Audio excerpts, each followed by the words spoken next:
Video එකට යන්න කලින් මම ඔයාගෙන් දෙයක් අහන්නම්. ඔයා කවදා හරි හිතලා තියෙනවද ඔයා ඇත්තටම නිදහස් මිනිස්සෙක්ද කියලා?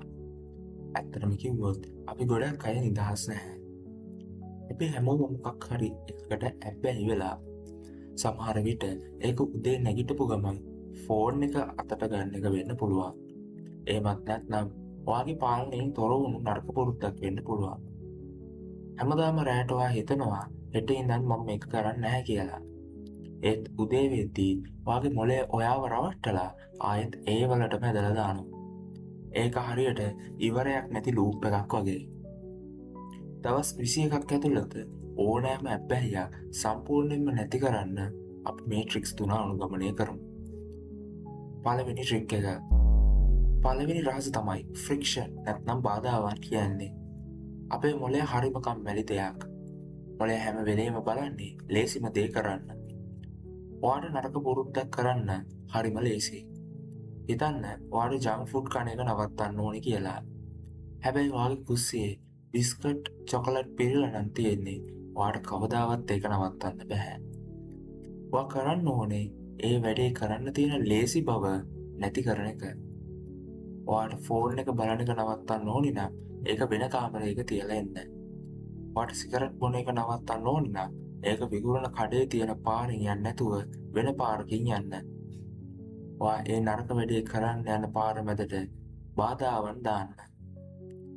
ඔයාගේ මොළයට එතකොට ඒක එපා වෙනවා.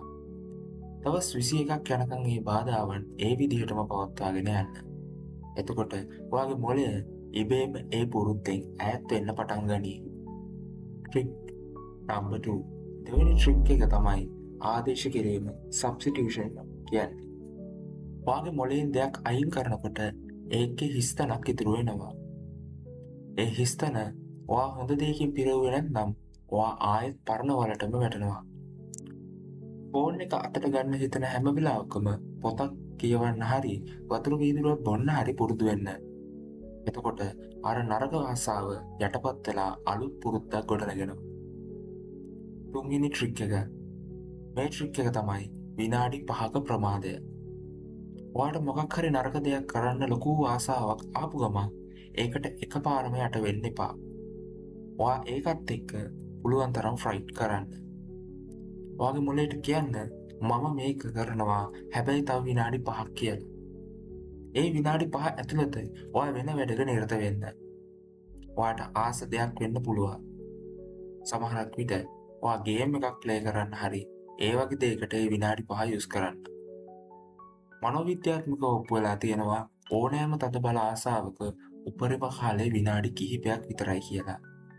ඒ විනාඩි 5 ඔයා පාලනය කරගත්තොත් ඔයා ඒ යුද්ධෙන් දිනු. දවස් 21ක් මේ ට්‍රික්ස් 3ම try කරලා බලන්න. ඔයාට පුදුම වෙයි. ඔයාගේ ඉවසීමයි කන්සිස්ටන්සි එකයි මේකෙදි මාර වැදගත්. මේ දවස් 21 ලේසි වෙන්නේ නැහැ. පළවෙනි සතියේ ඔයාට ලොකු වේදනාවක් දැනෙනවා. ඒක ස්ථිරයි. ඔයාගේ හිත ඔයාට කියයි මේක දවසට කරාට කමක් නැහැ කියලා. අන්න ඒ වෙලාවට තමයි ඔයා සහ ඔයා කියන යුද්ධය පටන් ගන්නෙ. ඔයා මේක කරන්නේ අනුන්ට පෙන්න නෙමෙයි. ඔයාගේම ෆියුචර් එක වෙනුවෙන්. ඔයාට ඕන හැමදාම මේ විදිහට යම්කිසි ඇබ්බැහි කරලා ඉන්නද? නැත්නම් තමන්ගේ හිත තමන්ම පාලනය කරගෙන ඉන්නද? තීරණය තියෙන්නේ ඔයාගේ අතේ.